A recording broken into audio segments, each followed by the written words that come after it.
Hotel owner నేను సంతోష్ రెడ్డి నా పేరు. ఇందులో ఏసీ రూమ్స్ ఉన్నాయి మరియు ఫంక్షన్ హాల్ ఉన్నది.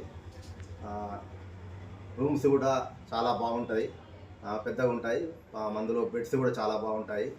మళ్ళీ తక్కువ రేట్లో ఇస్తాము మేము, ఖమ్మం కన్నా తక్కువ రేట్లో మేము ఇస్తుంటాము.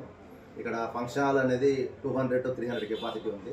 ప్లస్ దీనికి హోటల్కు ఫంక్షన్ హాల్కు పార్కింగ్ ఫెసిలిటీ కూడా ఉన్నది. ప్లస్ నీకు ఇంకోటి ఏంటంటే ఫంక్షన్ చేసుకోవాలనుకుంటే ప్రతి ఫంక్షన్ హాల్కి ఏంటంటే మెయిన్ రోడ్ ఎంట్రన్స్ ఉంటే 30% అవుట్ సైడర్స్ వస్తారు. ఇక్కడ నీకు ఏంటంటే ఈ సైడ్కి ఉంటుంది కాబట్టి ఎంట్రన్స్ ఇక్కడనే అవుటర్స్ ఎవరున్నా ఇక్కడనే కనబడుతుంది. సో అవుటర్స్ రారు, అంటే మీకు 30% మీకు మిగిలిపోతుంది ఇక్కడ. అందువలన మీరు ఈ ఫంక్షన్ హాల్కి రండి. ఇంకా త్వరలోనే ఇంకొక 2-3 మంత్స్లో ప్లస్ పెద్ద ఫంక్షన్ హాల్ 900 to 1200 కెపాసిటీ కూడా త్వరలో స్టార్ట్ చేస్తున్నాము. ధన్యవాదాలు.